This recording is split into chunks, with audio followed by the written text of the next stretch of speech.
Selanjutnya saya mulai mencari jati diri tadi. Saya berniat dalam hati yang lalu biarlah menjadi kenang-kenangan yang tidak terulang lagi. Dan saya berniat tidak akan menggunakan uang riba lagi. Saya punya prinsip, kalau Allah yang melarang pasti Allah juga yang membantu. Ibaratnya kalau kita sebagai tape jatuh mungkin tidak naik lagi. Tapi kalau kita sebagai bola karet makin dibanting ke bawah, saya yakin saya akan melambung ke atas walaupun itu tidak menggunakan uang riba. Yakinlah bahwa yang dilarang Allah pasti Allah akan menolong. Kemudian di dalam melangkah setelah saya meninggalkan riba ada titik tenang tertentu. Contohnya saya pernah mendapat pesanan dengan untungnya mungkin hampir 200 atau 300 juta. Tapi itu diambil oleh orang lain dengan cara tidak baik memotongnya. Saya hanya tenang. Kalau Allah memang memberi rezeki dengan jalan lain, pasti ada yang lain. Kalau Allah memang itu bukan rezekiku, ya udah. Tapi saya yang penting sekarang tenang. Kemudian terhadap istri saya tidak marah-marah lagi. Kemudian terhadap anak saya, kalau saya nasihati payah, saya berpikir, saya nasihati baru 1 atau 2 kali.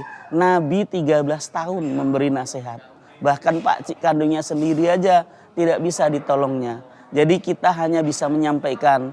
Maka pada saat ini hanya saya bisa menyampaikan, mari kita tinggalkan riba ini. Karena riba adalah salah satu yang menghancurkan. Riba adalah salah satu kegiatan yang tidak diridhoi Allah Subhanahu wa taala.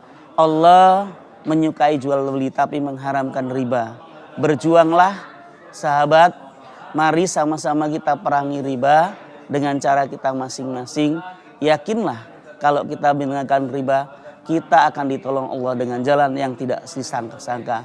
Saya sudah mengalami berbagai macam kegiatan dan selalu mendapat unlogic pertolongan Allah yang luar biasa yang tidak saya sangka-sangka. Kemudian pesan saya yang belum terlibat riba, jangan sampai terlibat. Yang sudah terlibat riba, mari kita tinggalkan. Mari kita berusaha meninggalkannya. Kita tidak sanggup berperang dengan Allah dan Rasul.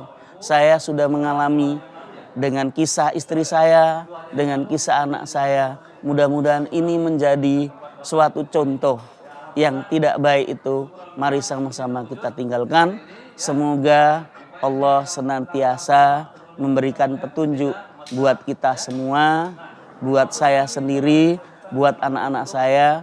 Saya berpesan terutama kepada anak saya, kepada keluarga saya, janganlah sekali-sekali lagi menggunakan riba. Demikian juga kepada kaum muslimin, muslimat. Saya hanya menyampaikan hidayah datangnya dari Allah. Kalau memang tolonglah jangan menggunakan riba. Cari yang lain. Cari yang lain yang tidak riba. Masih banyak. Belajarlah, halakolah, ikutilah pengajian-pengajian. Semoga bukan satu jalan.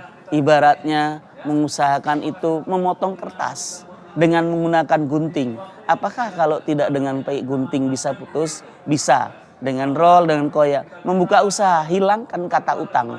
Apalagi hutang riba. Masih jalan lain yang diberikan Allah. Dengan fikih muamalah, saya kira kita bisa belajar, berkembang. Dan kita bisa mencapai, mudah-mudahan kita mendapat bahagia dunia, bahagia akhirat.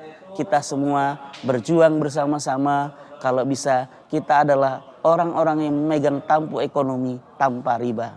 Saya kira kalau memang ada yang saya sampaikan ini membuat kita tergugah meninggalkan riba, jangan lama-lama lagi tinggalkan.